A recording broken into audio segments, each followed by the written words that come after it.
بمحبة وكرامة وسلامة العبدان يا ربنا اغفر لي ذنوبي. Bien, nous en étions au rêve d'Ousmane Bokhari. 3 hommes savent maintenant que Dieu a désigné Ahmadou Boubou comme devant être le fondateur de l'empire Peul du Massina. Ahmadou ne met certainement pas en doute son destin. Il va prêcher l'union des Peuls autour du drapeau de l'islam et la lutte contre l'idolâtrie. Les marabouts de Diéné commencent à s'inquiéter. Ils ordonnent à Ahmadou Boubou de quitter Raoundé Sirou. Ahmadou, qui ne se sent pas encore prêt, demande prudemment un délai. Et il profite de ce délai pour transformer son école coranique en école de partisans. On fabrique même des armes. Et là, encore un miracle, l'un des piquets enfoncés dans le sol par Ahmadou Boubou pour soutenir la toiture de l'atelier d'armes, l'un de ces piquets va s'enraciner et devenir l'arbre que vous voyez aujourd'hui. C'était évidemment un signe de Dieu. Mais ce signe de Dieu, c'était aussi l'autorisation d'appliquer ces réformes militairement. Évidemment, nous, actuellement, nous ne pouvons pas l'affirmer, mais c'est une preuve qu'il est autorisé quand même à être réformateur. Oui, mais y compris en utilisant... Mais oui, les réformateurs vont par les armes si la conviction ne va pas. S'ils n'arrivent pas à convaincre les gens, eh bien, là, automatiquement, l'arme est prise. On peut deviner l'ardeur qui devait animer les élèves d'Ahmadou Boubou, appelés à ce grand destin. Ahmadou Boubou entrevoit sans doute à ce moment-là, comme un avenir merveilleux mais possible, l'existence d'un pays où tout, la vie et la pensée, seraient en accord avec la loi coranique. Ce serait la dina, la religion faite loi. Déjà, ses ennemis s'organisent. Les petits princes païens, les ardos, s'allient aux bambaras fétichistes pour châtier le trublion. Mais rien encore ne se passe. C'est une histoire de couverture volée par un ardo à un talibé, un élève d'Ahmadou, qui va tout déclencher. L'homme que vous avez vu entrer dans la mosquée et prier est le descendant direct d'Ahmadou Boubou, le futur Cheikh Ahmadou. Cette histoire de couverture joue le rôle d'étincelle. On dit toujours qu'il n'y a pas un petit feu, mais il y a un manque de combustible. Et comme il n'y a pas une petite bagarre, ça peut toujours dégénérer en des guerres meurtrières. Et Cheikh Ahmadou, au fond de lui-même, ce n'est pas la dina qu'il voulait créer. Parce qu'il était trop honnête pour se croire qu'il était quelque chose. Mais il voulait surtout affranchir le peuple de la domination des Sonrai d'un côté et des Bambara de l'autre côté. Sékou Bella Keïta a 82 ans. Il est le descendant d'un des partisans de Sékou Ahmadou. Et aujourd'hui, c'est un traditionnaliste. C'est d'ailleurs à lui que Ahmadou Hampâté s'est adressé pour recueillir une partie des informations dans le Massina. Baba, nous voudrions que tu nous parles de ce qui s'est passé entre les Bambara et les Peuls avant la Dina. Avant la Dina, le pays appartenait aux Bambara. Il avait des agents qui prélevaient l'impôt. Il se payait aussi en rasiant les troupeaux, en enlevant des enfants et des esclaves. Cheikh Ahmadou n'acceptait pas cela. Et Dieu exauce toujours ses vœux. C'est ainsi qu'un jour de foire, Cheikh Ahmadou envoie un de ses élèves, un talibé, demander de l'aumône au marché de Simaï. Un ardo prince païen lui arracha de force sa couverture. L'élève est retourné à Raoundé Sirou pour aller rendre compte à Cheikh Ahmadou. Alors Cheikh Ahmadou n'a pas pu encaisser ça. Il n'y a aucune espèce d'idée de religion, c'est seulement la fierté Peul, parce que le Peul est orgueilleux, très orgueilleux. Alors, il se sentait blessé, comme le fils d'Ardo Amadou se permet de traiter comme ça son élève. Cheikh Amadou lui dit, retourne au marché, demande à ce prince païen de te rendre la couverture au nom de Dieu et de son prophète. Le prince répond à l'élève, je ne mange pas ce que j'ai vomi. Alors l'élève saisit sa lance, pousse son cri et transperce le prince. Cheikh Amadou s'enferme à Noukouma. Le père du prince fait appel aux Bambara qui, avec 2 armées, viennent assiéger Noukouma. Et ce sera la formidable bataille de Noukouma. Les fétichistes de Ségou et tous les païens ont levé une armée de 100 000 hommes. Amadou Boubou ne dispose que de 1000 hommes, 960 fantassins et 40 cavaliers. Il s'interroge. A-t-il le droit de faire la guerre, lui, marabout? Il aimerait bien avoir l'avis d'un imam, mais le temps presse, et avant d'avoir reçu la réponse, il applique la règle. La légitime défense justifie la guerre sainte. Et Dieu protégea en effet les 1000 hommes d'Amadou Boubou. Une méprise fit le reste. Tous les peuls de la région avaient dirigé leurs bœufs vers Amadou Boubou. La poussière que soulevaient les bêtes en marchant était telle que les Bambara crurent voir venir une armée. Ils tirèrent et crièrent. Alors les bœufs chargèrent et la déroute commença pour les Bambara.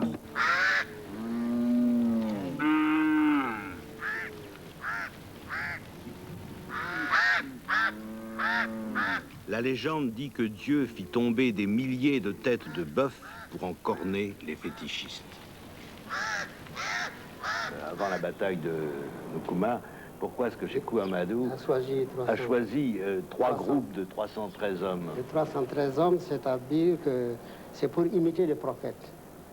À la première bataille musulmane de Badr, le prophète est parti avec 313 hommes. Alors Cheikh Amadou a préféré diviser son monde en 3. Comme il avait 1000 personnes, il les a divisés en 313. C'est une sorte de... Je ne sais pas, est-ce que je peux appeler ça votif? C'est une manière d'invoquer la puissance du nombre 313. Parce que la science du nombre est très forte dans la tradition soufie. Puisque Dieu a juré par le nombre, alors on dit donc pour que Dieu ait juré par le nombre, il faut que le nombre possède une puissance. Alors Dieu a dit je jure par la lumière du jour, je jure par le nombre pair et je jure par le nombre impair. D'accord. Pourquoi, par exemple, faut-il donner 123 boulettes au maximum à un cheval pour le nourrir et jamais 124?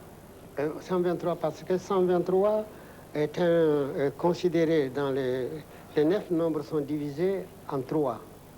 Il y a le supérieur qui est 123, le médian qui est 456 et l'inférieur qui est 789. Et il se trouve que 123, c'est le nombre des lettres du pater musulman, la Fatiha, la première sourate. Je n'ai pas bien entendu là. C'est 123. Le pater musulman, la Fatiha, qui est la base de toutes les prières, est composé de 123 lettres. Ah, d'accord. Alors donc c'est toujours en rapport avec, disons, la science des nombres, ou bien si vous voulez la magie des nombres. Et alors si vous prenez les éléments isolés de 1, 2, 3, 1 donne 11, 2 donne 22, 3 donne 33, ça fait 66, c'est la valeur du nom de Allah. Nous en étions à la victoire de Noukouma. Vainqueur et vainqueur approuvé par le cheikh Ousmane d'Anfodia, Amadou Boubou portera désormais le titre religieux de Cheikh Amadou.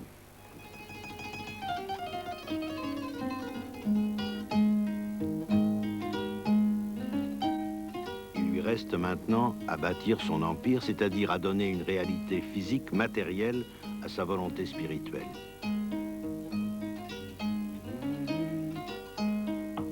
Il choisit le lieu où sera élevée la ville qu'il appellera Hamdallah, ce qui signifie louange à Dieu.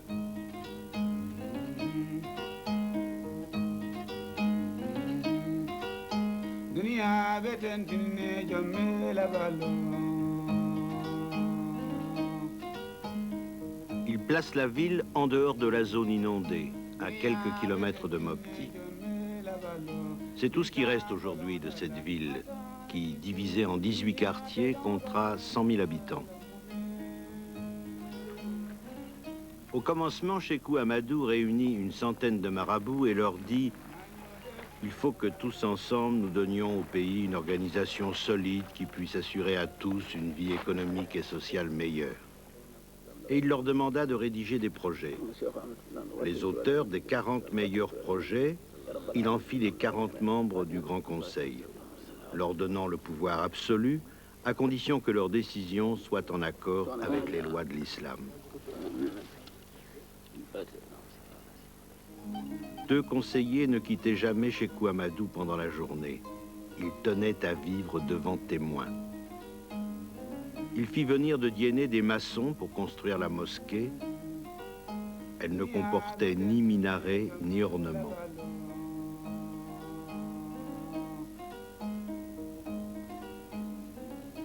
La concession de Sékou Amadou, son domicile, était entourée d'un petit mur d'enceinte. C'est ici qu'il est enterré. Tel, oui, tel est le tombeau de cet homme mystique et sage qui tenta d'établir une cité idéale dans un empire idéal en concordance avec le Coran. C'est pourquoi vous avez parlé de démocratie tout à l'heure. La démocratie, oui, c'est une sorte de démocratie à la manière de Mohammed. C'est restrictif par rapport à la démocratie, ça? Je ne sais pas. En tout cas, c'est-à-dire que c'est la Djema qui commande. C'est l'ensemble des marabouts. C'est pas une démocratie parce que la Diana n'est pas élue. Nous employons le terme français sans savoir exactement. C'est pourquoi nourrir maître. Non, mais il me semble, hein? C'est pas tout à fait une démocratie parce que le pouvoir est exercé par les sages. Oui, le pouvoir était... mais on consulte le peuple.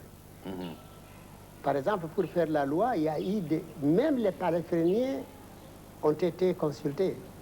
Comment ils veulent être, comment ils pensent qu'il faudrait réglementer le ramassage de bois morts et des arbres. Les pêcheurs ont été consultés, les agriculteurs. Il y a eu des commissions. Ça a duré près de 2 ans avant que Sékou Amadou ne fonde tout ça et ne le mette en conformité avec l'islam. Mais la loi est venue de la base. Elle n'est pas venue de là-haut. À Sévaré, près de Mopti, nous sommes allés voir l'imam, celui qui à la mosquée préside la prière. L'imam de Sévaré s'appelle Amadou Modibo. Il descend d'un conseiller de Sékou Amadou. Amadou Hampâté-Bâ a interrogé et écouté son père longuement. Toute sa famille a voulu être présente devant la caméra. L'imam de Sévaré possède une grande quantité de manuscrits, des transcriptions de livres écrits en arabe du temps de Sékou Amadou. Pour l'imam de Sévaré, Sékou Amadou est le type même de l'homme idéal, parfait. Sékou Amadou, vraiment, il est modeste. C'est un type qui ne mange pas trop, tu vois, il n'a pas trop de... Il ne se porte pas supérieur à tout le monde. De telle sorte que vraiment, c'est un type de bon caractère que tout le monde reconnaît. Même ses ennemis reconnaissent vraiment que c'est un type véridique. C'est pour ça que, parce que lui est juste, les lois de l'Empire sont des lois justes, pensez-vous? C'est ça. Parce qu'il est juste, il veut que tout le monde soit comme lui. Hampâté-Bâ cite dans son livre beaucoup d'exemples. Il y a beaucoup de lois sur la justice, par exemple. Chez Sékou Amadou, tout est contrôlé. On les appelle un peu le Moutassib, ils sont des policiers, quoi. D'accord. C'est la police qui contrôle tout. Alors, tout est contrôlé. Le commerce, la vente, tout. La circulation, tout est contrôlé.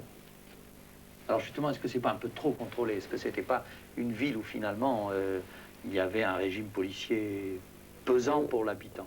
Oui, il y avait un régime policier concernant l'islam.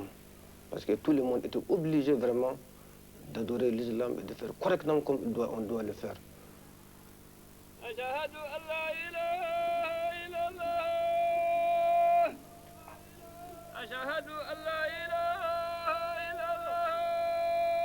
La prière, écrite en patéba, est la marque de l'état de musulman. Et bien que chaque fidèle puisse valablement la faire seul à son domicile, Sékou Amadou exigeait que ces hommes prient en commun à la mosquée.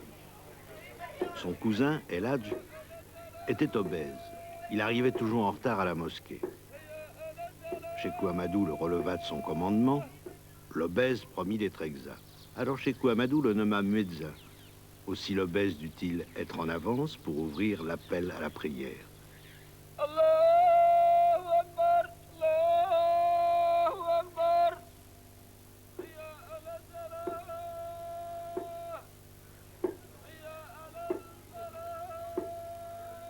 Dans le même esprit, il obligea les marabouts à habiter loin de la mosquée pour que, en y allant, ils incitent le plus de fidèles possible à les suivre.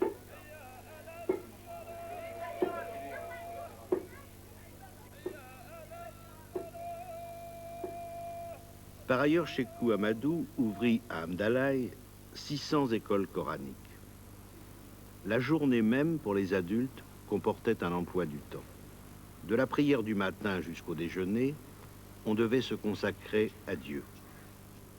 Ensuite, jusqu'à la prière de Zohr, l'homme devait rester près de son épouse. De la prière de Zohr jusqu'au dîner, l'homme devait se consacrer à sa famille. Après le dîner, l'homme était libre, jusqu'à la dernière prière, bien entendu.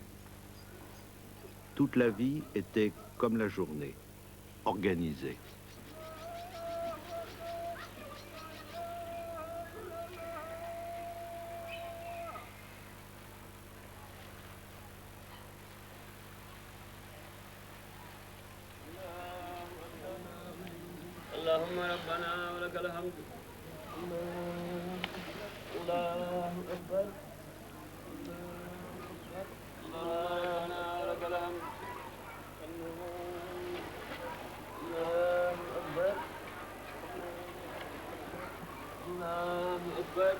Il y a d'autres lois, il y en a un peu sur tout, sur l'hygiène à l'intérieur de la ville. Est-ce que vous connaissez? L'hygiène, la propreté est vraiment recommandée à tout le monde. La propreté des maisons ainsi que la propreté des vêtements, la propreté de soi-même. Soit disant que même chaque fois à la prière, on est obligé de faire les toilettes. On est obligé, la propreté est recommandée partout.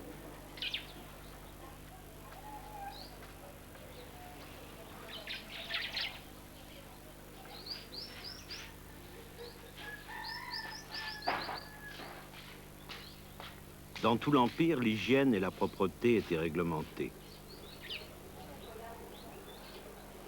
Il était interdit d'uriner dans les rues.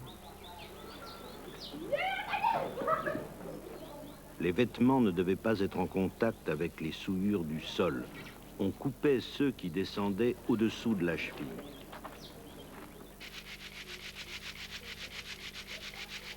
Tout récipient léché par un chien était lavé 7 fois. Et les chiens n'étaient pas tolérés dans la ville.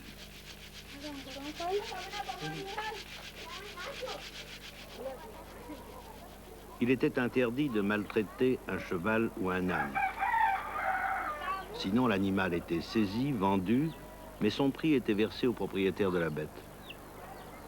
1 heure après la prière du soir, les personnes rencontrées en ville devaient décliner leur identité.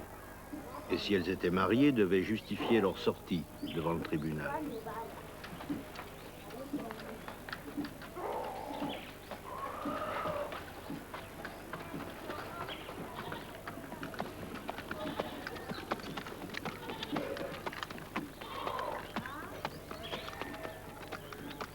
Les cavaliers ne devaient pas traverser la ville à cheval. Du haut de leur monture, ils auraient pu apercevoir les femmes par-dessus les murs. S'ils risquaient un œil, ils le perdaient.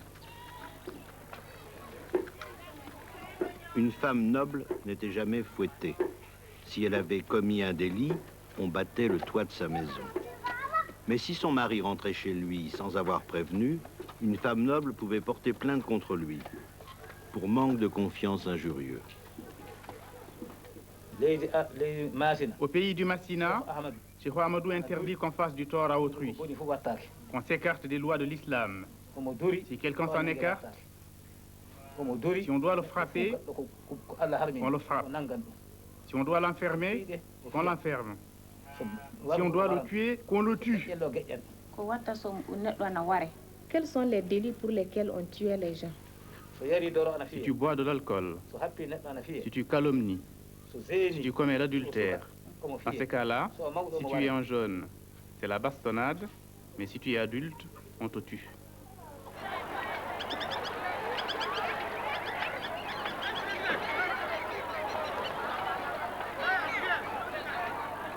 La vie au marché était réglée, elle aussi.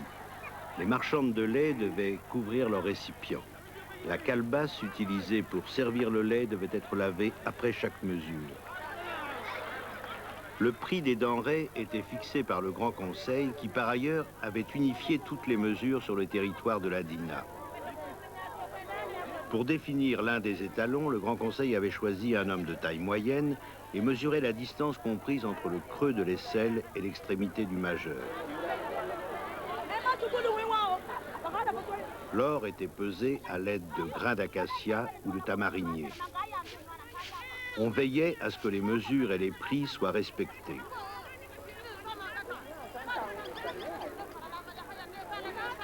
Il arrivait aussi que des commerçants ne fussent pas des commerçants. Ils pouvaient être des espions déguisés en commerçants. Ils se promenaient dans les foires, pas à Amdalaï naturellement, mais ailleurs, chez les autres.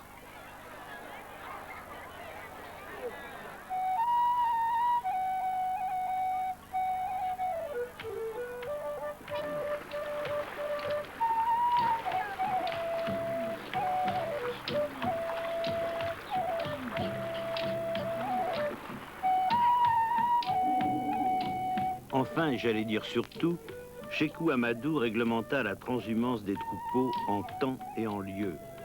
L'importance des troupeaux rendait leur déplacement délicat. Les agriculteurs n'ont jamais vu d'un bon œil l'arrivée de milliers de bœufs sur leur terrain.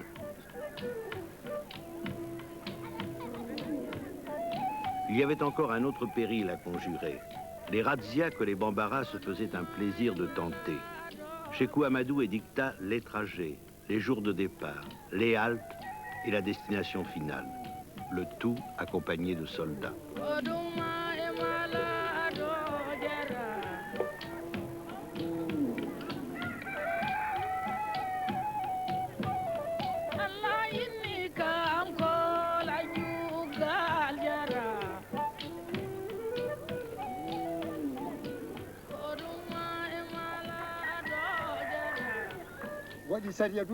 Il a fait la loi.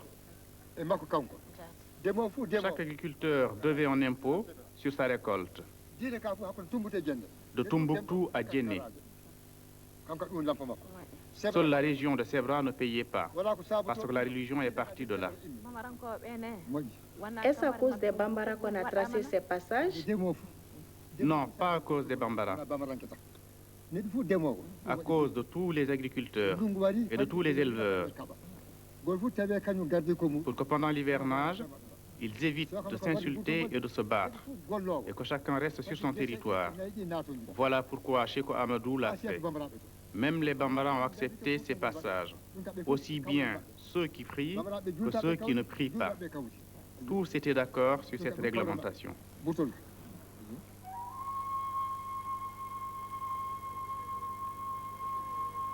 Quand l'empire de Sékou Amadou s'écroula, le chef de couleur qui l'avait vaincu trouva si parfaite la réglementation de la transhumance qu'il la conserva. Quand on lui a montré la loi, il a dit, mais quand on détruit ça, qu'est-ce qu'on va mettre à la place?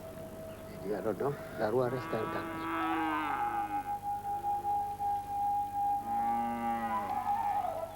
Ensuite sont venus les Français. Ils ont vaincu les tout-couleurs en 1893 et naturellement, ils ont examiné la réglementation de la transhumance faite autrefois par Sékou Amadou. Alors, le commandant militaire a dit, mais ça, je ne trouve pas de mieux. Et c'est resté, ça n'a été détruit qu'avec notre indépendance. Pourquoi, à votre avis? Eh bien, parce qu'on a voulu se moderniser.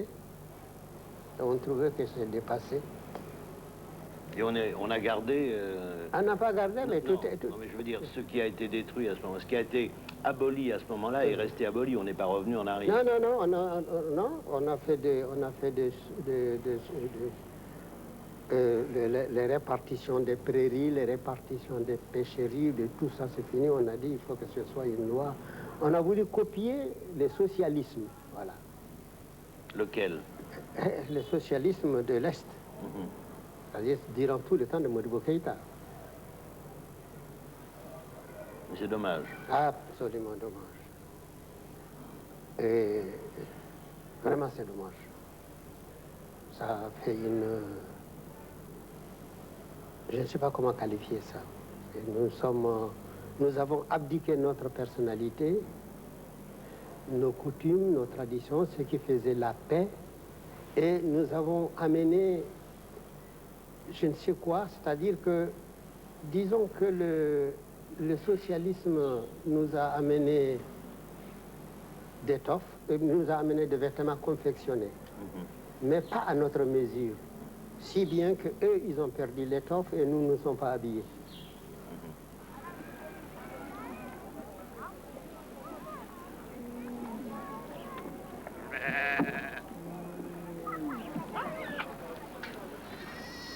Ce mécontentement d'Amadou Hampâté-Bâ risque, et c'est tant mieux, de bientôt disparaître.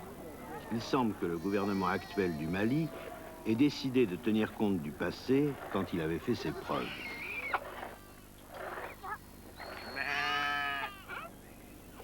Sékou Bella vient de nous parler de la législation en matière de transhumance. Et il est fait autorité dans ce domaine puisque en ce moment où pour réorganiser l'élevage au Mali, les autorités administratives essayent de retrouver l'organisation de la DINA et à Djenné, c'est à lui qu'on s'est adressé pour retrouver les anciens tracés de l'époque de la DINA.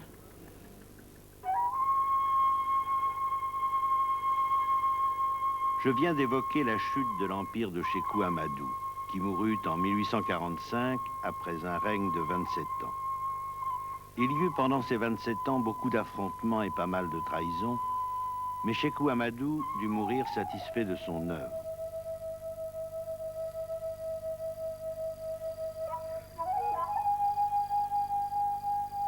On improvisa en ce jour de deuil un certain nombre d'élégies. En voici deux. Il est mort Amadou qui, lorsqu'on lui demanda « Ton ennemi peut-il espérer le salut ?», répondit « Ne pas s'accorder avec moi n'entraîne pas la damnation. Je suis humain, faillible, pétri de défauts, tissé d'imperfections, plein d'iniquités. Le salut est à la discrétion de Dieu. » Et voici la deuxième élégie qui justifie ces images. Le protecteur des troupeaux est mort. Chaque vache, en vélant, se demandera maintenant à qui confier mon petit, puisqu'Amadou le Grand est mort. Son fils lui succéda, puis, 8 ans après, mourut. Et la dynastie de Sékou Amadou fut écartée du pouvoir. Mais pas de la mémoire des Peuls qui sont restés attachés à leurs troupeaux, au point qu'Hampâté-Bâ dit qu'ils sont bolâtres. N'oublions pas qu'avant Sékou Amadou, les Peuls étaient nomades, ils suivaient leurs troupeaux.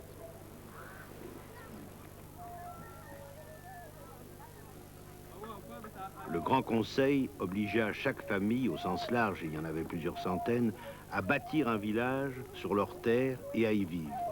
Si elles n'obéissaient pas à ces ordres, ces familles perdaient leurs droits sur les points d'eau qui leur appartenaient.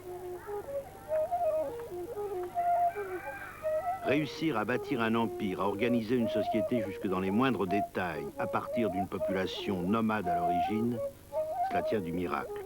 Un miracle lié à l'islam et au charisme de Sékou Amadou.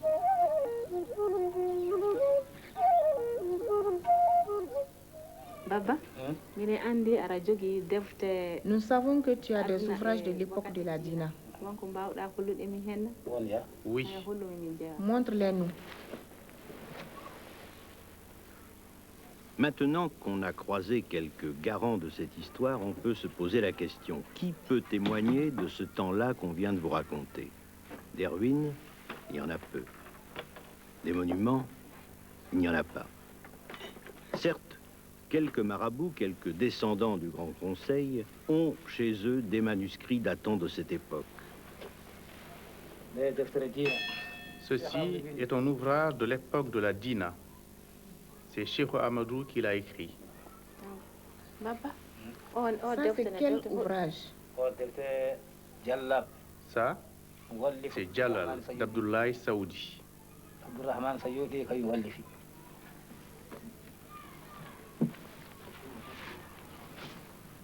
وكذلك المؤتمر الذي طاف على غير وضوء.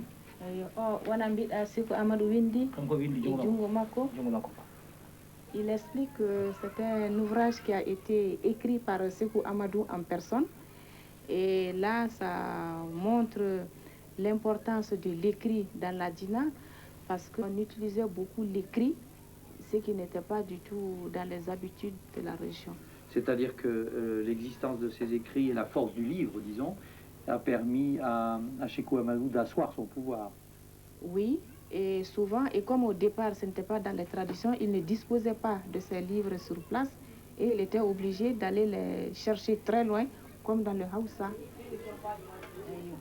Mais ces manuscrits sont des copies, des transcriptions de textes contemporains de Sékou Amadou, ou éventuellement copiés par Sékou Amadou, mais ils ne renseignent pas plus sur l'empire de Sékou Amadou que les textes de Saint-Augustin copiés par les jansénistes au XVIIe siècle ne renseignent sur ce qu'étaient les jansénistes à cette époque. Alors, qui témoigne? Les arbres, évidemment, et la mémoire, c'est-à-dire finalement la parole. Amadou en Patéba ne croit pas ce que lui dit n'importe qui. Mais si un traditionnaliste lui parle, il le croit. Parce que pour un traditionnaliste, la parole qui vient de Dieu est sacrée. Donc mettons-nous bien ceci dans la tête. Pour en Patéba, il y a des gens qui ne mentent jamais. Il suffit donc de les trouver et de les distinguer des autres. C'est cette certitude qui sous-tend son travail. Il a interrogé des gens pendant 18 ans tout de même. Vous allez donc dans cette dernière partie entendre 4 personnes vous parler de la parole.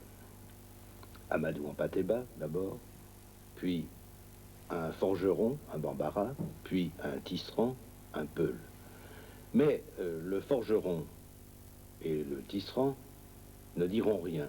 Ils forgeront et ils tisseront. Et Amadou en Patéba vous dira que forger ou tisser, c'est la même chose que parler. Enfin, une 4e personne, c'est le griot. Si le griot est un traditionnaliste, pour les raisons déjà citées, il faut le croire. S'il n'est pas un traditionnaliste, ça peut être un flatteur, il ne faut pas le croire, vous choisirez. C'est par lui que nous commençons.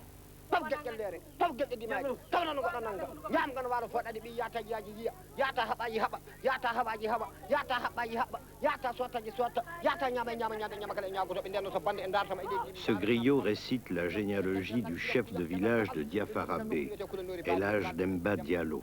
Il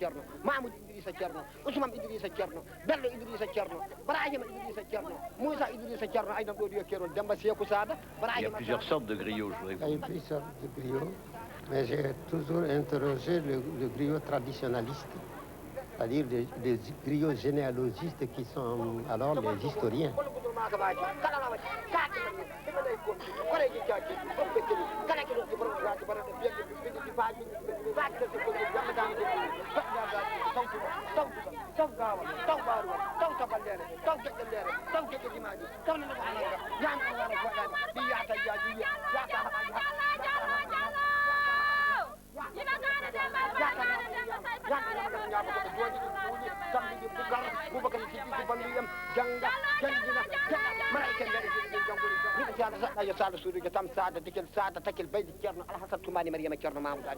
Parce qu'il y a à côté d'eux des musiciens qui, eux, viennent seulement jouer quand les griots généalogistes, traditionnalistes racontent les événements. Ce sont des accompagnateurs. Vous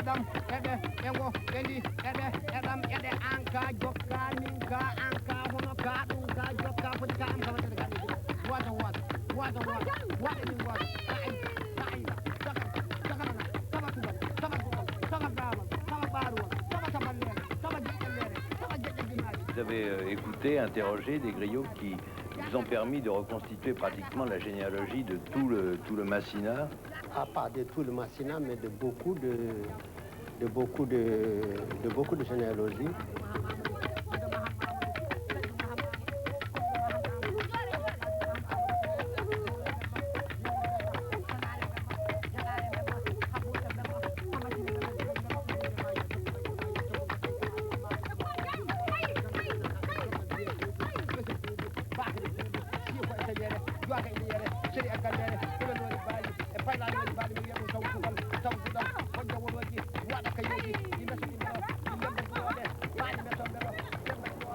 Alors voilà, un modèle de généalogie.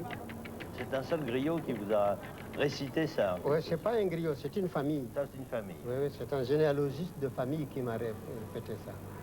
Et il y en a qui l'ont écrit en arabe, il y en a qui l'ont comme ça de mémoire.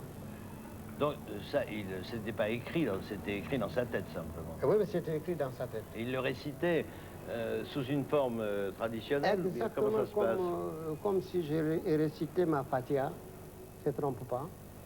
Par exemple, si par exemple pour El Hadj Omar on dit Umar Saïdou Antoumana Koumou Koudejo Sadiga Sangre Bodewal Ubukun Yasin Yaba Dede Mani Endibi Hellere Bouitori. Voilà comment El Hadj Omar se rattache au Peul. C'est-à-dire c'est un chapelet. Hein. C'est un chapelet comme ça. Alors ils prennent un tel, fils d'un tel, fils d'un tel, fils d'un tel, fils d'un tel, fils d'un tel, fils d'un tel. Alors ils reprennent. Un tel a été tué à la bataille de tel endroit. Il est enterré à tel endroit ou bien il a servi de repas au vautour. C'est-à-dire on n'a pas eu le temps de l'enterrer. Alors c'est encore une gloire. Il a servi de repas au vautour.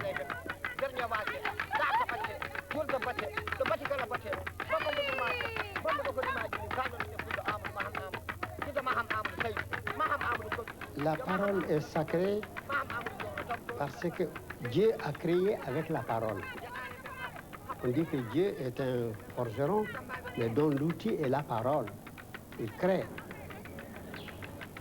Et alors, en Peul, Hala vient de Halde, donner la force.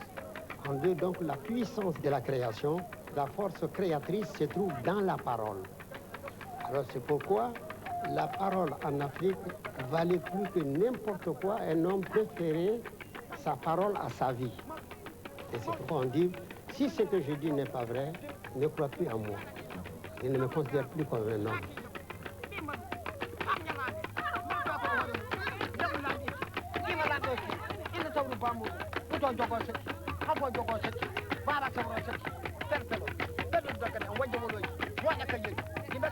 Dans l'ancienne Afrique, je ne parle pas de l'Afrique modifiée, je parle de l'Afrique de base, de l'Afrique traditionnelle.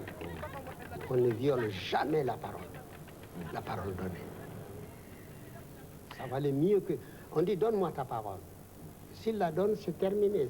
Ça vaut pour le fils, pour les héritiers, pour les petits-fils. Mais il y a une différence entre la parole que l'on donne, la parole donnée en quelque sorte, et puis la parole que l'on dit. Si quelqu'un, par tradition, sait quelque chose, et s'il le dit, c'est donc que c'est vrai, c'est à force d'histoire, c'est à force de vérité. Donc on ne peut pas mentir. Alors. On ne peut pas mentir. Oh non, non, les traditionalistes ne mentent pas. Je vais vous raconter peut-être l'anecdote est un peu longue, mais elle vous donnera l'idée de la parole. Chaque année, alors les Dogons du Sud avaient l'habitude d'immoler un homme à leur fétiche, à leur dieu. De préférence, ils préfèrent un Européen. Hein? Un Européen. Oui, oui. S'ils ne trouvent pas un Européen, un homme blanc, alors maintenant qu'il soit arabe, qu'il soit...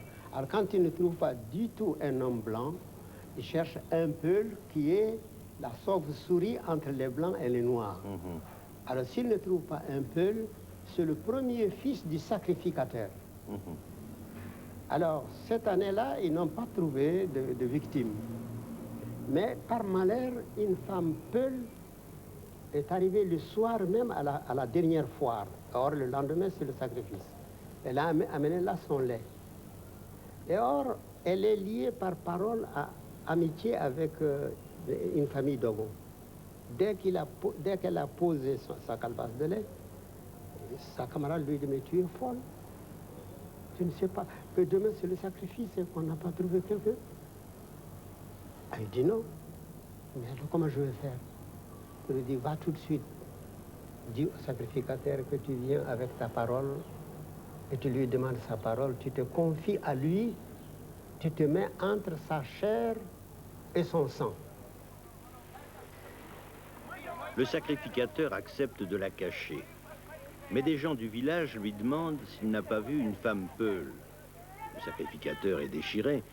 Il a promis à la femme Peul de la protéger, mais il n'a pas le droit de mentir. Il ment quand même.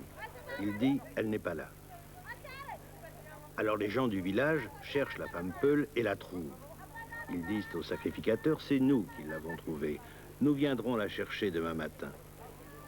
Alors le sacrificateur les laisse partir, puis il dit à la femme Peul « demain, quand ils viendront te chercher, tu les suivras. Et au moment du sacrifice, au dernier moment, tu pousseras le cri du veau. » Le lendemain, sur le lieu même du sacrifice, au dernier moment, elle obéit. Elle pousse le cri du veau. Au moment de déposer la calebasse par terre, elle dit « mon, mon, mon ». Immédiatement, tous les Dogons ont fui vers le sud en se secouant les oreilles. Pourquoi? Parce qu'ils n'aiment pas entendre les cris du veau. Non, parce que si, à l'heure où on fait le sacrifice, le jour où on fait le sacrifice à l'air, si on entend le cri du veau, c'est le malheur. Ils n'entendent pas le cri du veau restant. Alors donc, ça veut dire que c'est le sacrilège. Alors, il faudrait qu'ils aillent se baigner à une mare qui se trouve à 12 km du lieu pour revenir. Alors, pendant ce temps-là, la femme a fui pour aller vers le baobab. Il a trouvé là le sacrificateur qu'il a pris en croupe et qui a foncé sur Bandiagra. Alors, arrivé à 7 km de Bandiagra, il a descendu la femme et lui dit, voilà, si jamais que tu racontes cet événement à qui que ce soit, où que tu sois, nous te trouverons et te tuerons. Alors, il est retourné, arrivé, il a passé le couteau à son fils. Il a dit qu'il n'est plus digne de sacrifier parce qu'il n'a pas la parole. Parce qu'il avait menti. Hein. Parce qu'il avait menti, il avait perdu la parole. Nous allons allumer le feu au début.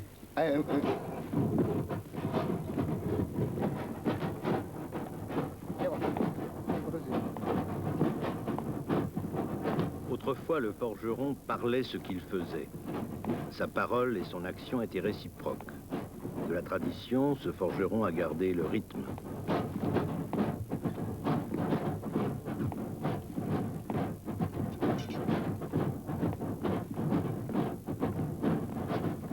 La parole est divinement exacte. Il convient d'être exact avec elle.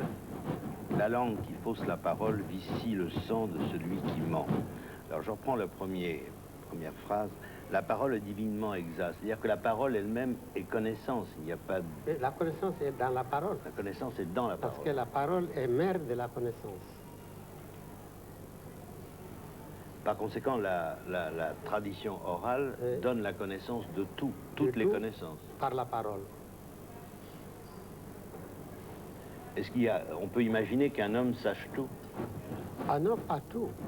Si c'est un forgeron, il saura ce qui concerne la forge, les hauts fourneaux, l'extraction des minéraux et aussi des fois la terre. Ici, le rythme d'une femme qui bat le linge au bord du marigot. Le lavage des femmes forgeronnes au bord.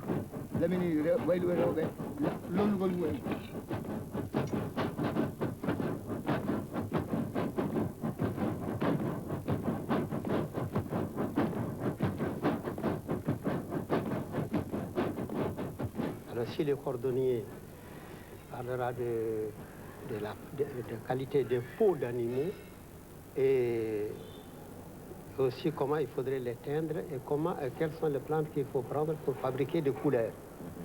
Alors donc tout ça c'est la parole.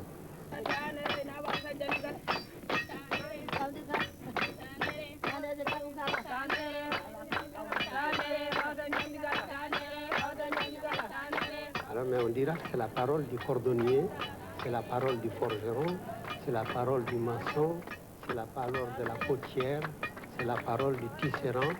Ça veut dire que ce sont des leçons.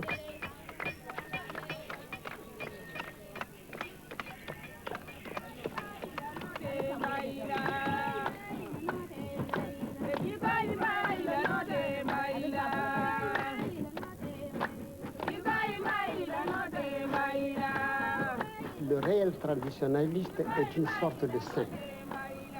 Il ne ment pas, il ne fait pas de parti pris, il ne distingue pas ses enfants des enfants des autres. Eh bien, son plat, il n'invite pas à son plat, on s'invite, on vient, le plat est là, on entre, on mange, c'est ce qu'on appelle le repas de Dieu.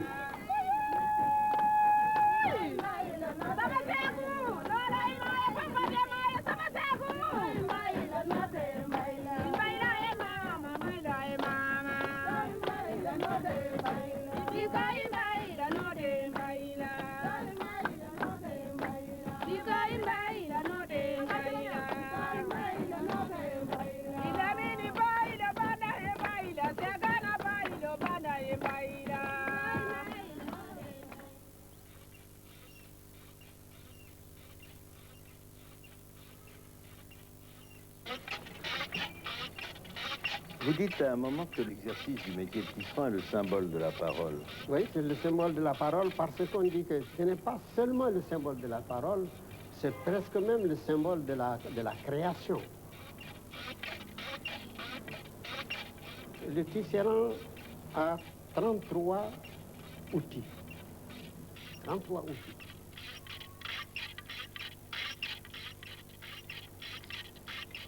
Or, lui-même, il se trouve enclavé dans 8 bois.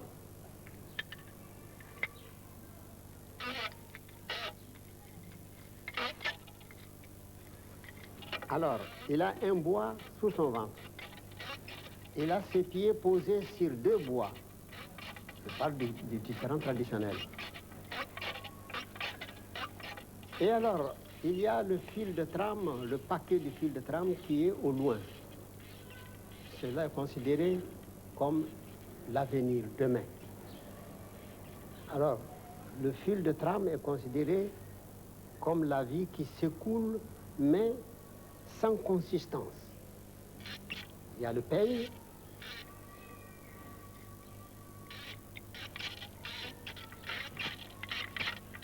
alors quand il lève le pied droit, le pied gauche s'abaisse. Alors il veut dire, dans la vie, la nomination de quelqu'un à une force correspond à la destitution d'un autre. D'obéir, d'obéir. Il y a un qui monte, l'autre qui descend. L'enrichissement de quelqu'un correspond à l'appauvrissement d'un autre. C'est le dualisme. Alors il y a le secret de la vie. Il y a la pirogue de la navette et il y a la bobine qui contient le fil. Et c'est ce fil-là qui sort. Et alors, il est à la main droite. La main droite croit posséder la navette. Mais en réalité, il ne gardera pas parce qu'il faut qu'il lance à la main gauche.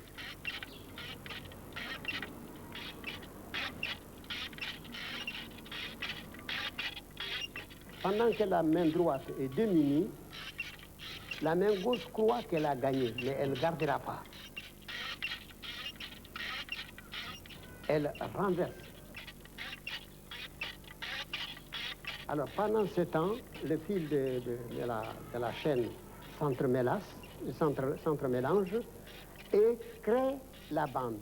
Mais chaque création, le tisserand le replie pour le mettre sous son ventre. Alors donc, ça veut dire que la création est terminée. Quand la création est terminée, il faut qu'elle passe.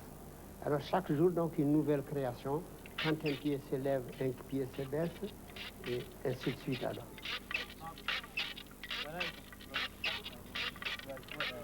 Mais les 81 ou 88 personnes, je ne sais plus, dont vous avez gardé les témoignages, là, parce que vous en avez interrogé 1000, écouté 1000, et puis vous avez gardé, je crois, 88 d'entre eux. Bon.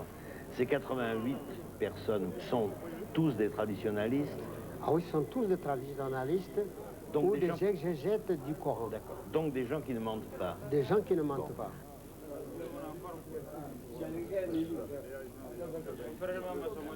Pourquoi est-ce que c'est au moment de la circoncision qu'il y a initiation, que l'initiation commence? Parce que jusqu'à ce que l'homme soit circoncis, il est considéré comme toujours couvert parce que son sexe se trouve couvert d'un petit chapeau. Alors c'est ce petit chapeau qu'on enlève et comme ça a la forme du bonnet phrygien.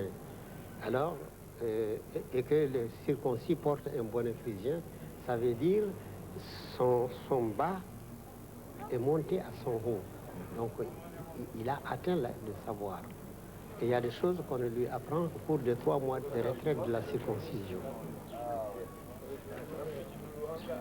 Et à l'âge de 21 ans, ils peuvent être circoncis avant 21 ans, mais l'âge normal, c'est 21 ans.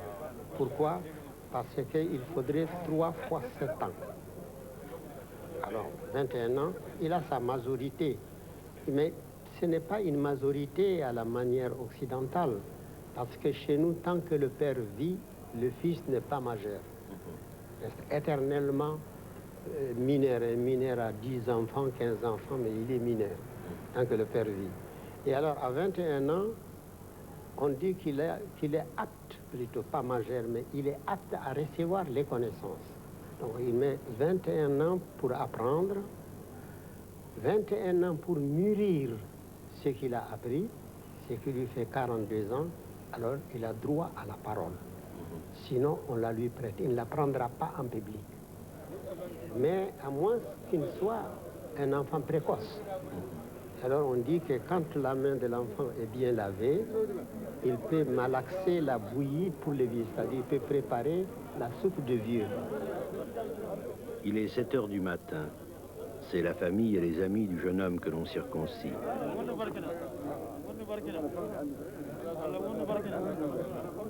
Qu'il ait longue vie, lui souhaite-t-on, et qu'il soit valeureux. Il y a 42 ans, il a droit à la parole. Il a droit à la parole et il est tenu d'enseigner obligatoirement pendant 21 ans, ce qui l'amène à 63 ans. Alors à 63 ans, traditionnellement, l'homme est fini. Toute prolongation de vie qu'il aura en plus, c'est comme un bénéfice. On ne peut plus lui obliger de faire quoi que ce soit.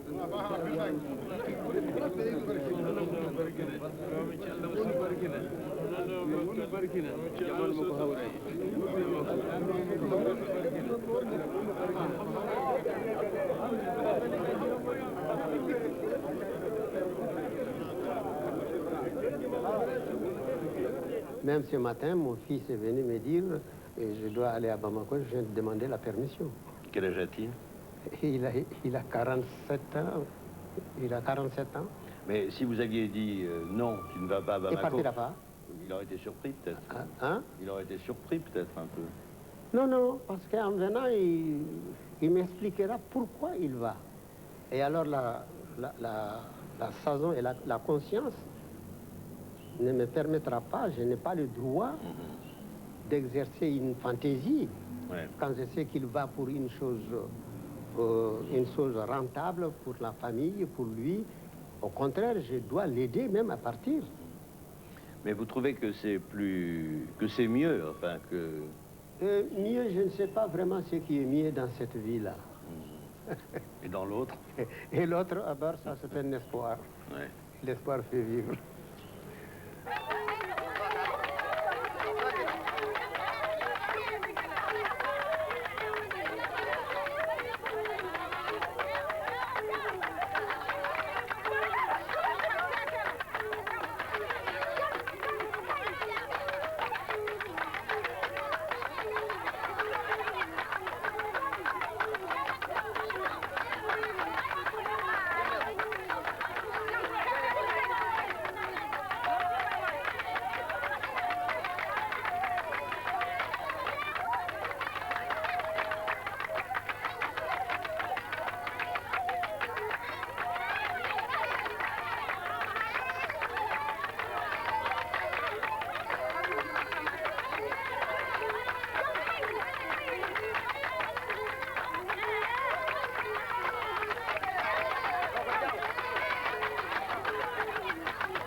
Orange. N'hésite pas.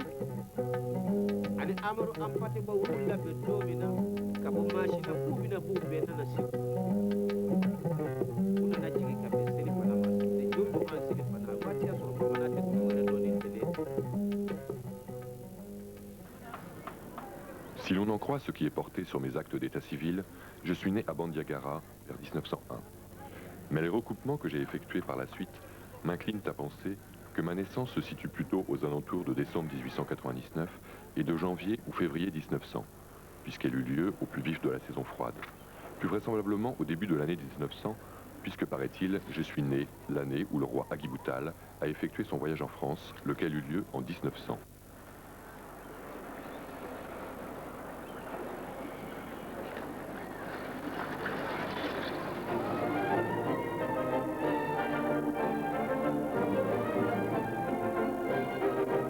Tout laisse donc à penser que j'occupe une bonne place dans le peloton des fils aînés du siècle. Je suis un des fils aînés du siècle, c'est-à-dire je suis né en même temps que le siècle.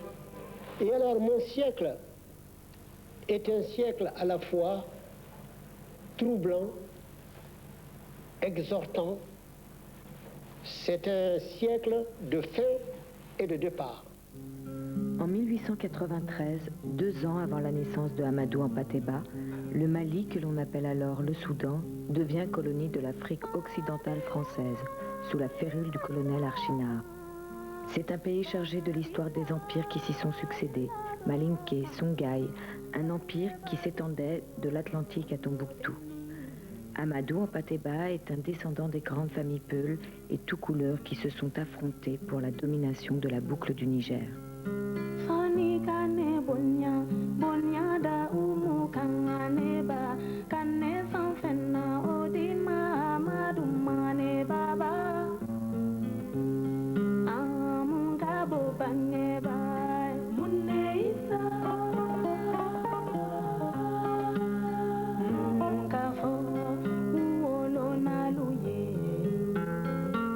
Les Peuls sont un surprenant mélange. Fleuve blanc au pays des eaux noires, fleuve noir au pays des eaux blanches, c'est un peuple énigmatique que de capricieux tourbillons ont amené du soleil levant et répandu de l'est à l'ouest, presque partout.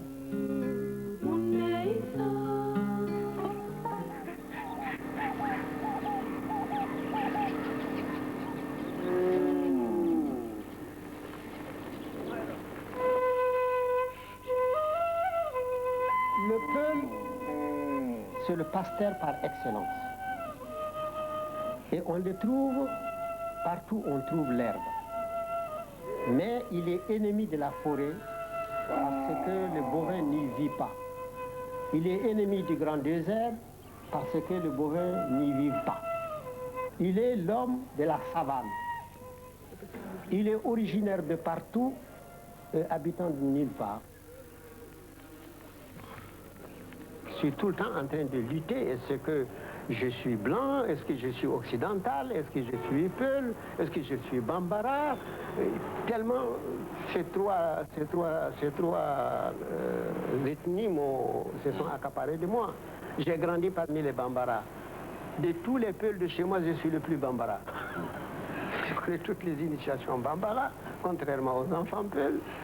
Alors je connais toutes les initiations. J'ai été en France, j'ai eu des amis, des très bons amis, et j'ai eu affaire à l'administration. Je n'ai jamais eu la prétention de faire école.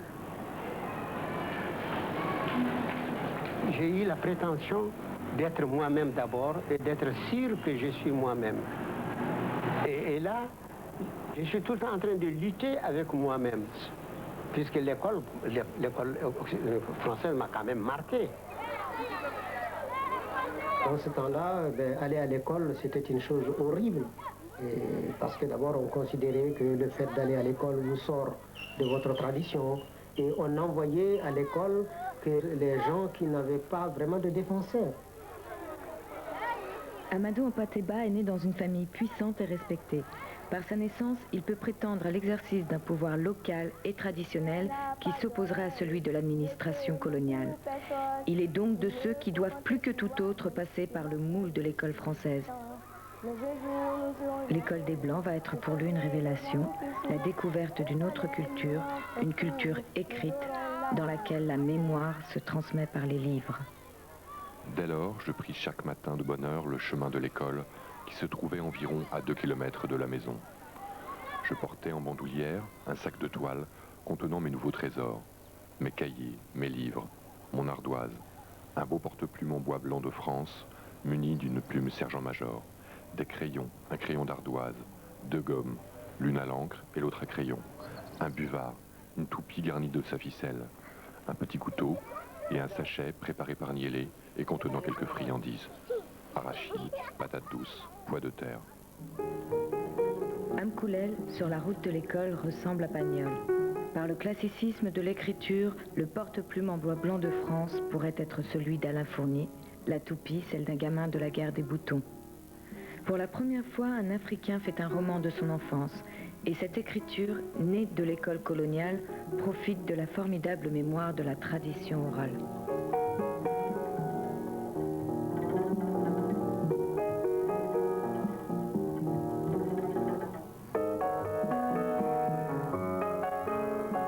J'ai eu cette chance d'aller à l'école française.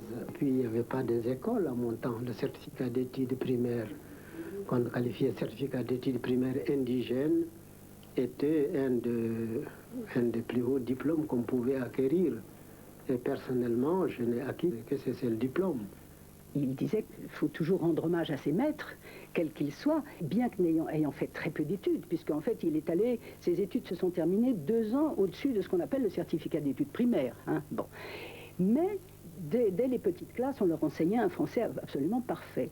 On leur faisait lire des extraits, mais des grands auteurs classiques, Victor Hugo, Lamartine, Alfred de Vigny, etc. Et c'est tout ce qu'il a lu. Il ne lisait pas les romans, ça ne l'intéressait pas. La fiction ne l'intéressait pas. Quand il a lu plus tard, c'était des livres d'histoire, des livres de pensée, etc. Mais pour l'instant, l'enfant Amadou grandit dans la tradition africaine, au milieu des enfants de son âge, dont il devient officiellement le petit chef, comme il est d'usage ici, lorsque l'on est soi-même fils de chef. Ce sont des jeux, l'apprentissage d'une identité et la curiosité d'un enfant né au carrefour de l'histoire. Le mercredi après-midi, le jeudi toute la journée et le vendredi matin, pas d'école. Nous avions quartier libre. Seuls ou accompagnés d'autres petits camarades qui commençaient à se regrouper autour de nous, Daouda et moi en profitions pour nous livrer à nos expéditions habituelles, en brousse ou sur les rives du Yahamé. Cueillir des fruits sauvages, piéger de petits animaux ou pêcher des poissons que nous faisions rôtir sur place et dont nous nous régalions, et surtout rapporter de la terre à termitière que nous pétrissions au bord de la rivière et qui servait à façonner des jouets ou de petits personnages.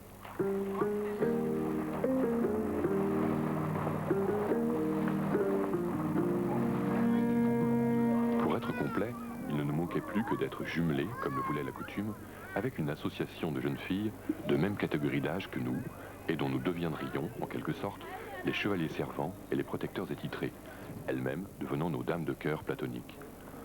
Pour employer un terme utilisé par certains ethnologues français, elles seraient nos Valentines, et nous, leurs Valentins. Cette coutume, qui remonte à un passé lointain, existait à ma connaissance dans toute l'Afrique subsaharienne. Chaque garçon tenait en effet à avoir sa Valentine personnelle, si petite et si laide qu'elle puisse être, afin d'avoir quelqu'un à courtiser, à servir et à protéger, et dont il serait tenu pour personnellement responsable.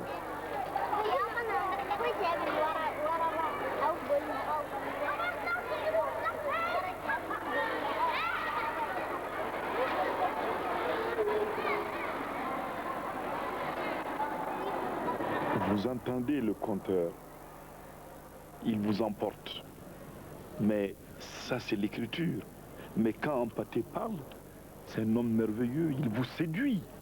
C'est un bon conteur. Hein? Il séduit. Il sait qu'il séduit. Et je crois que cela en ajoute quelque chose. Hampâté, je pense qu'il a puisé ça d'un peu partout en réalité. Hampâté s'est frotté à toutes les cultures. Et dans toutes ces cultures, il a su prendre ce qu'il y a de mieux. Et il a su transmettre ce qu'il y a de mieux. Son souffle de conteur, cette capacité extraordinaire à transmettre, vous vous en êtes rendu compte, même à travers l'écriture, il vous capte, il vous transporte. Je crois qu'Hampâté, c'est tout au long de sa formation, et il a Il a fait toutes les écoles. Je dis bien toutes les écoles. Vous voyez ces jeunes à l'école coranique. C'est tout un apprentissage, c'est toute une écoute, c'est tout un courage, c'est toute une force pour réciter. C'est toute une force pour se faire comprendre et comprendre aussi les autres. Vous êtes assis en tas, chacun chante et chacun veut qu'on l'entende. Et dans ce brouhaha, si je peux m'exprimer ainsi, chacun cherche sa voix.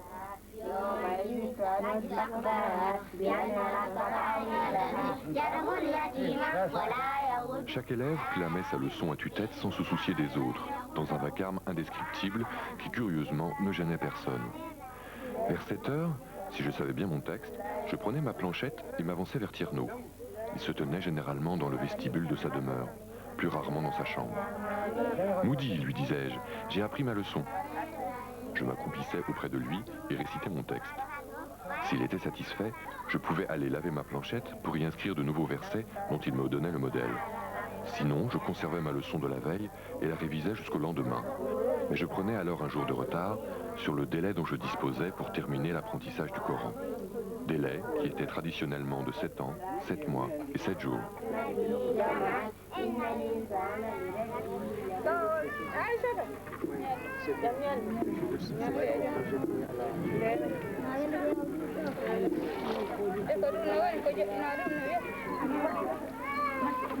Deux hommes vont marquer la vie de Amadou Hampâté-Bâ. Deux hommes de science et de spiritualité. L'un africain, l'autre français. Le premier, Thierno Bokar, est un sage soufi, un grand maître de l'islam. Le second, c'est le naturaliste Théodore Monod. Thierno Bokar est une haute figure de la spiritualité africaine et universelle, un homme de Dieu dont le rayonnement s'étend dans toute la province du Massina.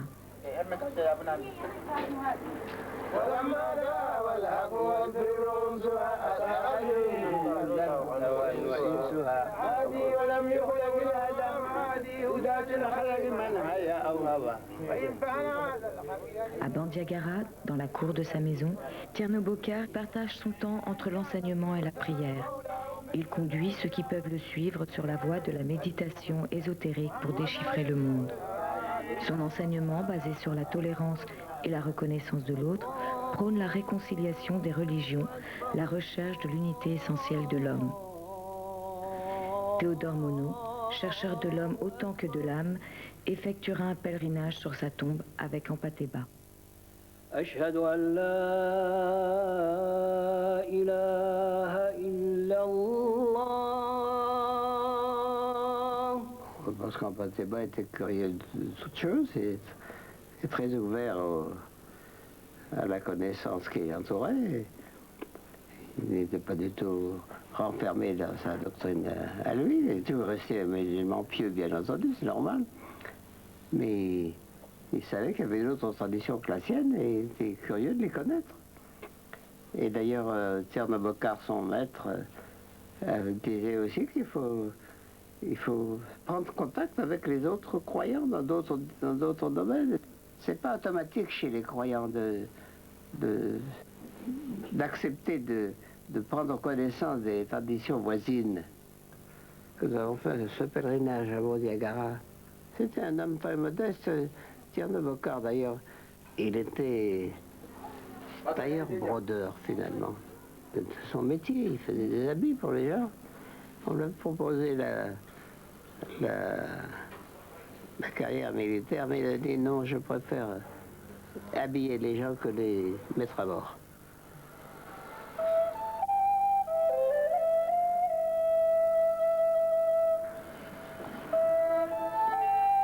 Chaque soir, après un léger repas, Tierno présidait à la veillée.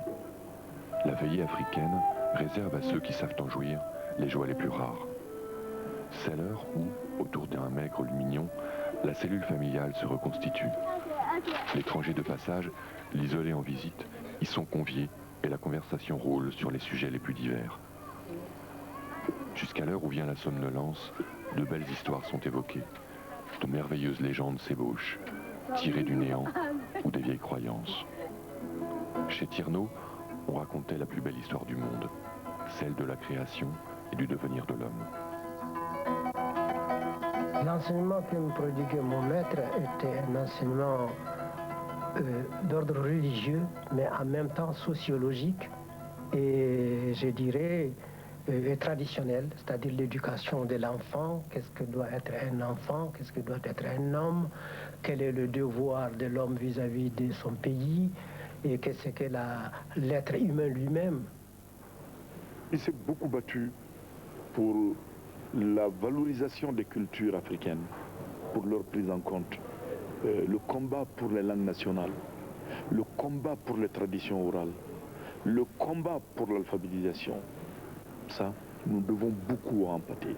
C'est même surprenant, parce que dans certains milieux, quand on parle d'Hampâté, je vous l'ai dit, c'est le marabout, c'est l'arabisant, mais en fait, dans ses actions concrètes, vraiment, c'est le nègre, c'est le soudanais, c'est le peul, c'est le vieux peul qu'on sent fortement. Les années d'enfance à Bandiagara s'achèvent. C'est le départ pour l'école de Djenné, une séparation qui atténue la curiosité de voir et de comprendre. Je n'ai plus de frères. Ma mère est au loin, je laisse derrière moi tous ceux qui ont veillé sur mon enfance, et je ne sais pas ce qui m'attend. Mais je marche d'un bon pas sur la route. Je pars pour étudier et pour devenir un chef. À partir de cette période, Amadou Hampâté-Bâ ne cessera d'observer et de se souvenir. Héritier de la tradition orale des conteurs africains et des griots qu'il a vus défiler chez lui, il enregistre tout ce qu'il voit et le restituera avec une précision déconcertante quelques 50 années plus tard lorsqu'il écrira ses mémoires. Effectivement, sitôt le tournant franchi, nous vîmes apparaître, au-dessus d'une masse de verdure qui nous cachait encore la ville et le corps de la mosquée, les flèches des 3 tourelles pyramidales dont les flancs étaient hérissés de tiges de rognier artistiquement disposées et dont le rôle était d'assurer la solidité du matériau de construction. D'une délicate teinte ocrée, ces flèches se détachaient sur un ciel dégagé qui semblait avoir été lavé et bleui par la main même de Dieu. C'étaient les pinacles des 3 grandes tourelles de la grande mosquée de Djenné, la plus belle à l'époque de toute l'Afrique noire, depuis Khartoum l'oriental jusqu'à Conakry l'occidental.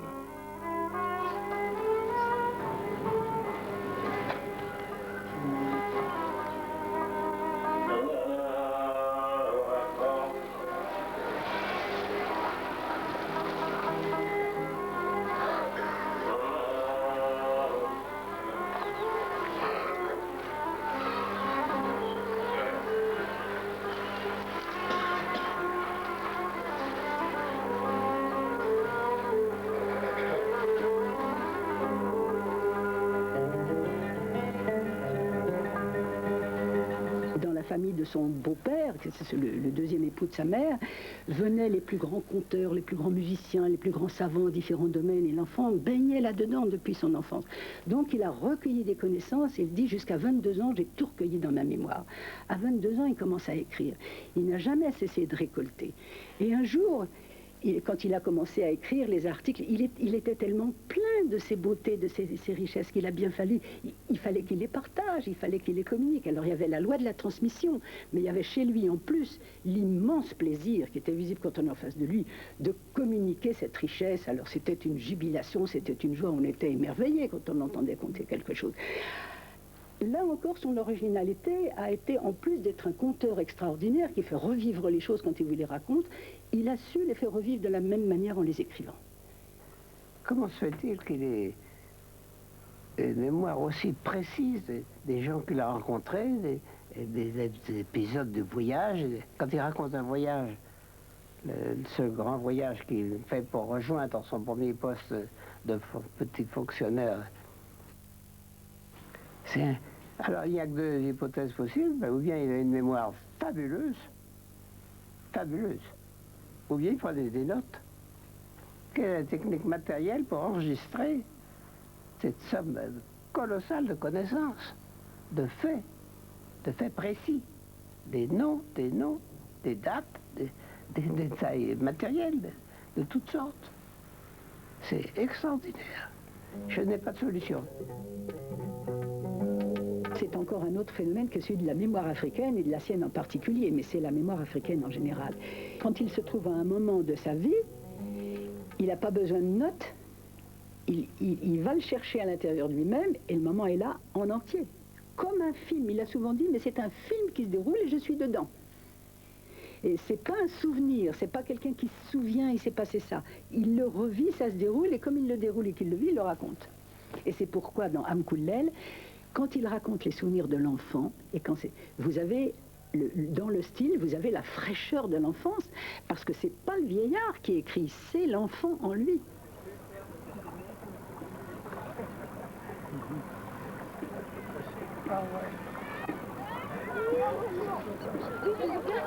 Nos pirogues accostèrent à l'est de la ville, dans le petit port d'El Ghazba. Il était un peu plus animé. Des femmes se lavaient au bord de la rivière, d'autres y nettoyaient leur linge ou leur vaisselle. Les enfants s'y baignaient. On y avait emmené des animaux pour boire, si bien que les braiements des ânes se mêlaient au hennissement des chevaux et au bêlement des moutons. Partout, on entendait fuser des éclats de rire. Chacun parlait fort et discutait sans trop s'occuper des enfants qui pleuraient. Sur la berge reposaient à sec de grandes pirogues en cours de construction ou de réparation, semblables à de grands crocodiles assoupis, en train de prendre l'air. Il a fait œuvre de chercheur avant de savoir ce que c'était qu'un chercheur. Il a fait œuvre d'historien avant de savoir ce que c'était que le travail d'historien. Je ne peux pas dire que je suis historien, je suis plutôt rapporteur de l'histoire. Un branlement sourd agitait la population, et pas seulement à Bandiagara. Chacun sentait que quelque chose n'allait pas au pays des Blancs. On redoutait le pire. Dans la nuit du 3 au 4 août 1914, les clairons du bataillon se mirent à trompeter, émettant des notes de mauvais augure. Quelques instants après, retentissait à son tour le grand tam-tam royal de guerre tout couleur, selon un rythme qui annonçait une grande calamité. Aussitôt, toutes les concessions retentirent de l'exclamation peule « Jam Jam », qui est censé repousser le malheur. Chacun tendait l'oreille, attendant un nouveau message codé qui définirait la nature du malheur annoncé. On n'attendit pas longtemps. Après le dernier des 7 grands coups de tam-tam donnés à quelques secondes d'intervalle, d'autres coups suivirent, plus saccadés et plus rapides, entrecoupés du tintement précipité des cylindres métalliques. C'était le signal sonore traditionnel annonçant entrer en guerre avec des étrangers. Aussitôt, de toute la ville monta une clameur. C'est la guerre, c'est la guerre. Les tirailleurs sont à l'honneur. Cette croix de guerre qu'ils reçoivent avec émotion, ils la porteront avec fierté leur vie durant, au Sénégal, au Soudan. Outre la mobilisation des hommes, la drôle de guerre se traduit en Afrique occidentale par la réquisition des vivres et des animaux. Les Peuls de Djenné cherchent à comprendre cette guerre des Blancs qui oppose les Français et les Allemands. À l'école française, on apprend aux enfants à détester les Boches, mais les rapports changent entre colonisateurs et colonisés. Chaque fois que vous êtes appelé, que vous avez un coup dur, en 14 comme en 40, nous étions auprès de vous. Nous sommes venus avec nos enfants, nos produits et tout, et nous sommes morts pour une cause que nous ne connaissons pas et qui ne nous regarde pas. Que voulez-vous qu'une guerre qui se passe en Europe de troubler l'Afrique? Il y a l'océan Atlantique entre nous. Non, mais nous sommes venus par reconnaissance. En novembre 1918, l'Afrique comme la métropole fêta la fin de la Grande Guerre mondiale et la victoire de la France et de ses alliés sur les armées du Kaiser. Quand les rescapés rentrèrent au foyer en 1918-1919, ils furent la cause d'un nouveau phénomène social qui ne fut pas sans conséquence sur l'évolution future des mentalités. Je veux parler de la chute du mythe de l'homme blanc en tant qu'être invincible et sans défaut. Jusque-là, en effet, le blanc avait été considéré comme un être à part. Sa puissance était écrasante, imparable, sa richesse inépuisable. Mais depuis, les soldats noirs avaient fait la guerre dans les tranchées, aux côtés de leurs camarades blancs. Ils avaient vu des héros, des hommes courageux, mais ils en avaient vu aussi pleurer, crier, avoir peur. Ils avaient découvert des contrefeux, des tarés, et même, chose impensable, à peine croyable, ils avaient vu dans les villes des blancs voleurs, des blancs pauvres, et même des blancs mendiants. Et j'ai vu le premier commandant de cercle civil de mon village s'installer, et j'ai vu le dernier partir. Le colonisateur est venu avec l'idée de planter sa coutume, sa culture, ses traditions. Et or, on ne plante pas dans la jachère. Il a été obligé de défricher ce qu'il a trouvé là. Qu'est-ce qu'il a trouvé? Ce sont les coutumes. Qu'est-ce que le colonialisme? Le colonialisme, c'est ceci. C'est un plus fort qui vient, c'est un moins fort, mais qui est naturellement plus riche que le plus fort. Et alors, lui, il a des moyens d'exploiter les possessions du moins fort.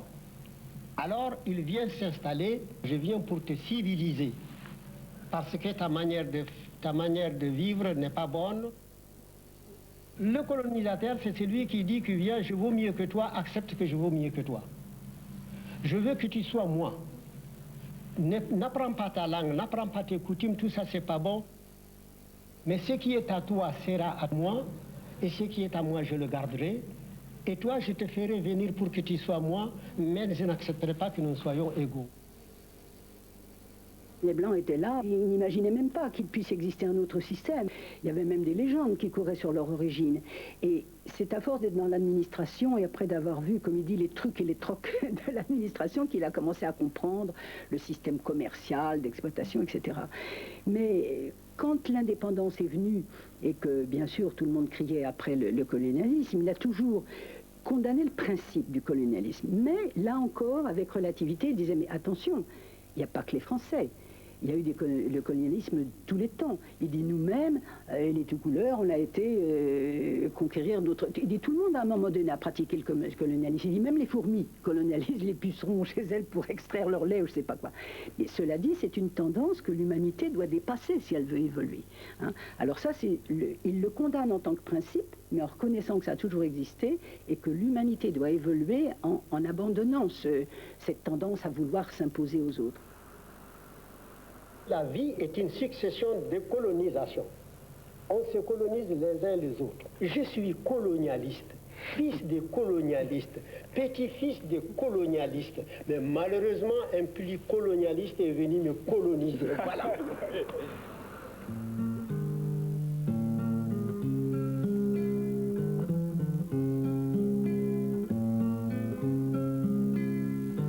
Interprète, dis au commandant de regarder mon bras. Il n'est ni moins blanc ni moins bien fait que le sien. Qu'il regarde mon nez, il n'est pas moins droit que le sien. Je suis aussi blanc que lui. Si nous étions seuls, d'homme à homme, le commandant ne me dicterait pas sa volonté, car il n'est ni plus fort ni plus courageux que moi. S'il le veut, je l'invite à un duel personnel sur les dunes, et je suis sûr de le vaincre. Mais non, le seul avantage que le commandant a sur moi, et qui lui permet de me tourmenter avec ses « je veux ceci et je ne veux pas de cela », c'est que son pays est plus fort que le mien. En 1921, Hampâté-Bâ est nommé écrivain temporaire à titre essentiellement précaire et révocable. Écrivain, c'est-à-dire employé aux écritures. Il fréquente de près l'administration coloniale, les Blancs-Blancs et leurs auxiliaires, les Blancs-Noirs. Il prend conscience de l'importance des traditions pour la conservation de la société africaine écartelée entre des courants qui éloignent les enfants de leur milieu originel. Il fréquente assidûment Tierno Bokar et les milieux soufis, ce qui inquiète l'administration française, qui le met sous surveillance. Théodore Monod, intéressé par son travail d'ethnologue, va lui permettre d'échapper à la vindicte des gouverneurs coloniaux. C'est Monod qui m'a ouvert la porte de la paix et de la sécurité sous la domination coloniale. J'ai demandé, j'ai obtenu son affectation à Dakar, au sein de la Cité française d'Afrique noire. Il raconte ça souvent, et c'est là qu'il dit souvent que je lui ai sauvé la vie, mais je ne crois pas que ce soit exact. Je lui ai quand même facilité la vie. Amadou Hampâté-Bâ est beaucoup plus qu'un Soudanais instruit et cultivé. C'est un homme qui a une vie spirituelle et qui incarne de son mieux l'idéal pacifique et tolérant de son maître Tierno Bokar. Je souhaite qu'il parvienne à continuer à se garder des tentations et servitudes du monde des apparences pour demeurer le témoin des choses invisibles. Je souhaite aussi, bien entendu, qu'avec l'aide de son ami Daget, il achève sans trop tarder le tome 2 de l'histoire du Massina. À Dakar, le 10 octobre 1958, le directeur de l'Institut français d'Afrique noire, Théodore Monod. Amadou Hampâté-Bâ est désormais sur la voie de l'écriture. Sa préoccupation première est toujours la transmission de la culture africaine, couchée par écrit, ce que les griots racontent et se transmettent de père en fils. À mi-chemin entre l'historien et le conteur, il publie l'histoire de l'Empire Peul du Massina, liée à sa propre histoire, puis les contes initiatiques Peul, Koumen et Kaïdara.